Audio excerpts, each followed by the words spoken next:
Okay, for topic two, we're going to actually introduce simple interest, which is the title of this whole section. So in the previous video, we just kind of introduced the idea of interest and some terminology. Now we're going to practice simple interest, okay? So simple interest is a method for calculating interest where the interest is only calculated on the principal amount or the initial sum of money over a specified period of time. So what does that mean? So that means we know how much we're borrowing or investing on day one. We also know an interest rate, okay? And then ideally we have some kind of time frame in mind. Especially for a loan, you definitely have a time frame in mind. So what we do is we take the principal, we figure out what a certain percentage of that would be. So whatever your interest rate is, we figure out what that percentage of the principal would be, and then we multiply it by the number of years, and that's it. So as interest is being accumulated, it's not part of the next interest calculation. So interest is just calculated on the principal amount borrowed or the principal amount invested. Okay? So as we start working from now until the end of this chapter, you're going to have loads and loads and loads of formulas. So I have a formula sheet in Moodle. Okay, if you're in a face-to-face class, I give you the formula sheet. But for online students, it's in Moodle. You can print the formula sheet or in some single sheet of paper somewhere, keep track of all of your formulas, okay? Because we're going to have loads of them and you don't want to have to flip back and forth through notes. So either print the formula sheet that I have typed up or keep them on some separate document that's kind of easy to access. Okay. So our first big formula is that for simple interest. Okay. What this first formula does is just calculate interest. You would have to do an additional calculation to get like a future value, for example. Okay. So the first formula is I equals PRT. Okay.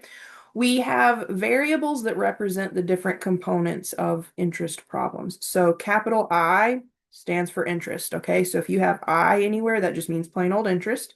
P stands for principal. At some point, we'll start to call it present value. But either way, it kind of represents that same thing. It's the initial amount you start with, okay?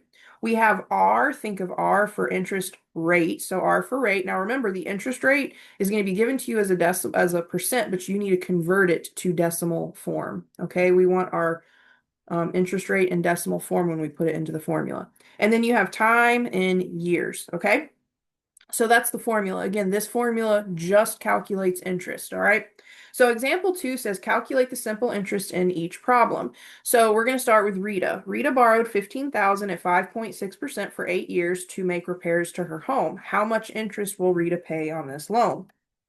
Well, first we have, let me go back to black. We have the principal amount borrowed is 15,000. The interest rate is 5.6%. So hopefully you're getting really good at converting interest rates to decimals. But remember, if you have a percentage and you need to convert it to a decimal, you move your decimal to the left twice and then drop the percent symbol. So 5.6% is the same thing as 0.056. So our interest rate is 0.056. And then time is years. In this case, we're looking at an 8-year loan. All right. So if we want to calculate the interest, we're going to take the principal, which is 15,000. We're going to multiply it by whatever the interest rate is, and that's going to tell us how much interest we would owe for just a single year. And then we're going to multiply it by the number of years to get the interest for the full life of this loan. So we're going to take 15,000, multiply it by 0.056, and then multiply it again by 8. Okay. Now, if you have not gotten a calculator out, please get your calculator out. Okay. For some of these less complicated calculations, we'll just kind of do this, on my handheld.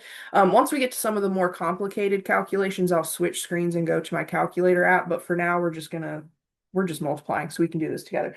Okay, so on your calculator, type in 15,000 times 0.056 times 8. And when you do that, we get that the interest Rita is going to owe on this loan is $6,720. So that is just the interest, okay? That is the cost of this loan to Rita, okay? Now, for fun, let's do a little more, okay? For fun, how much will Rita actually pay back? Well, Rita is, of course, going to have to pay back the 15,000 that she borrowed. But in addition to that 15,000, she's also going to have to pay $6,720 in interest. So at the end of 8 years, Rita will have paid back $21,720 total. Okay.